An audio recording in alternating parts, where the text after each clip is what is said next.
Hello. Welcome back to my channel. It's True Crime Queen, and today we're talking about two viral news stories. Is the queen of all media, Wendy Williams, one step closer to being free from her guardianship? And a Louisiana woman is now facing upgraded charges in connection to the passing of a news reporter who was in New Orleans to cover the big game. Let's talk about it. Roll the intro.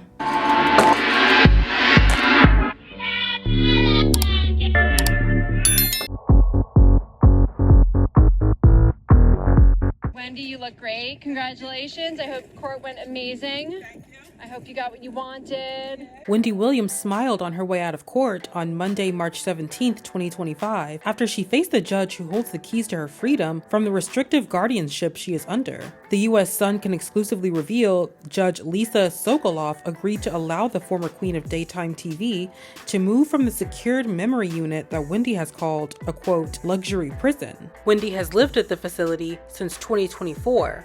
As the U.S. Sun previously reported, Wendy's attorney, Sadatu Salami, filed an emergency petition to have the star moved from the restrictive living arrangement. However, after the short hospital stay, Wendy was taken back to the assisted living facility, according to a report from Page 6. Wendy said on Good Day New York that she passed the mental competency test at the hospital with, quote, flying colors, which was her latest attempt to prove she does not require the legal guardianship she was placed under in 2022, which she says alienated her from her family and friends and left her without access to her finances or her health records. Wendy is speaking out against claims that allege she has frontotemporal dementia. The former talk show host slammed her diagnosis as disgusting and fake when she called into the Breakfast Club, along with her caretaker, Gina Lisa Monterosa, in March 2025. So two police showed up, so I was telling them, the same. And the next thing you know, there are two more police.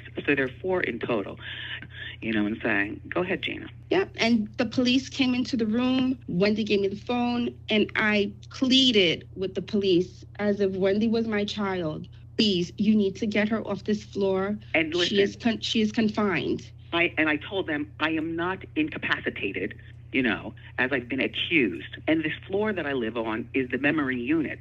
The people who live there don't remember anything. Unlike me, why am I here? What is going on? It's a cry for help. Wendy and I actually called the police directly. Okay.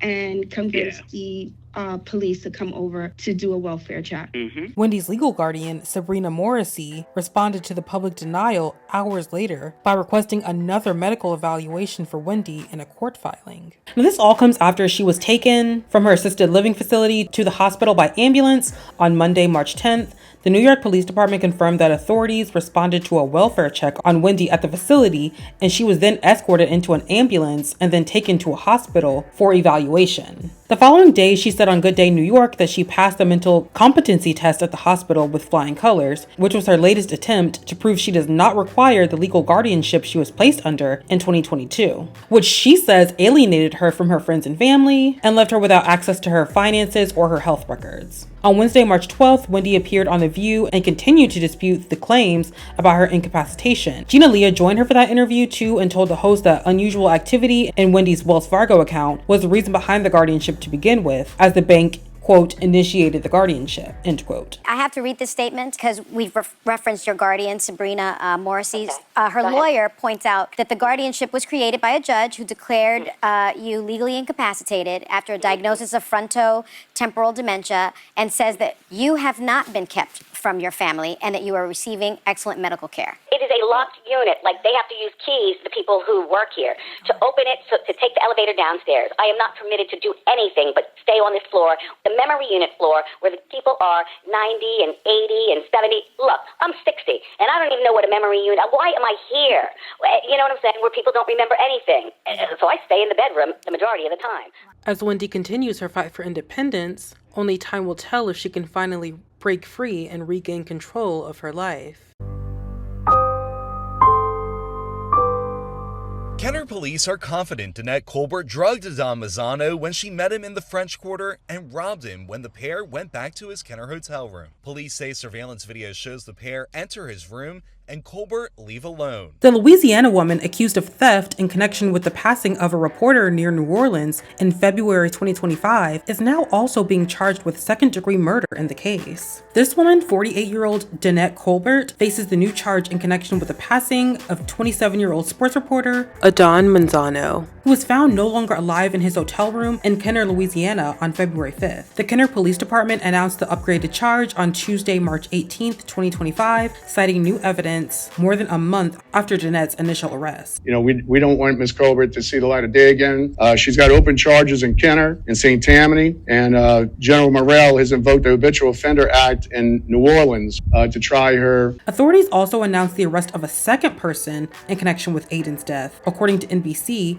this man, Ricky White, was taken into custody in Florida on charges of robbery, illegal transmission of monetary funds, computer fraud, and bank fraud, and is awaiting extradition. Adon Manzano was a reporter for KGKC Telemundo Kansas City and Tigo Sports. He was on assignment in New Orleans to cover the big game when he was last seen entering his hotel room with Danette. His body was later recovered that day. Surveillance footage showed Danette entering Aiden's hotel room with him around 5 a.m. on February 5th, the day of his passing, and later leaving without him. Kenner Deputy Police Chief Mark McCormick says investigators found what they believe is Adon's cell phone at Danette's home, and she is also alleged to have used his credit card at a New Orleans area store. A preliminary autopsy by the Jefferson Parish Coroner's Office listed the cause of his passing as the combined toxic effects of Xanax and alcohol with positional asphyxia as a contributing factor. Dr. Jerry Satanovich, the parish coroner, noted that Adon's blood alcohol level was 3 times the legal limit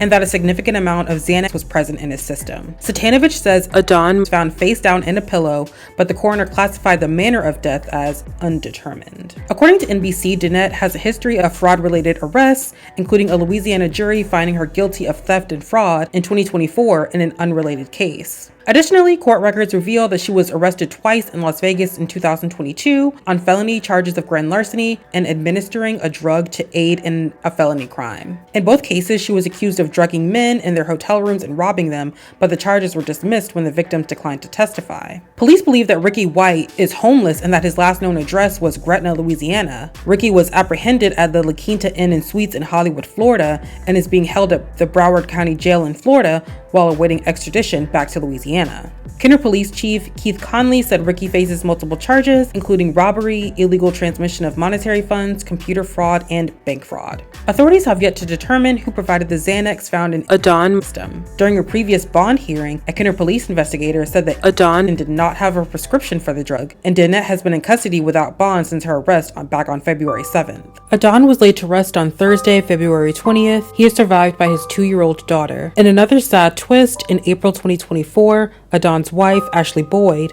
tragically lost her life in a head-on crash in Kansas that also left their daughter with minor injuries. Y'all, that story is so sad. It really breaks my heart. I remember reading about it when it first happened, especially knowing that his wife also passed away last year because of a head-on crash. You know, now both of them have lost their lives in such horrific, sudden ways. And my heart really goes out to their daughter. So y'all, tell me about what you think about these stories in the comment section down below. Please make sure to leave your condolences. Let me know what you think about Wendy Williams' situation. You know, hopefully she gets out soon. For more information about Wendy's guardianship situation, I'll have a video linked down below that I did earlier, about a couple months ago. That's all I have for y'all today. Please make sure to like, comment, share, and subscribe. I love you for watching. Bye.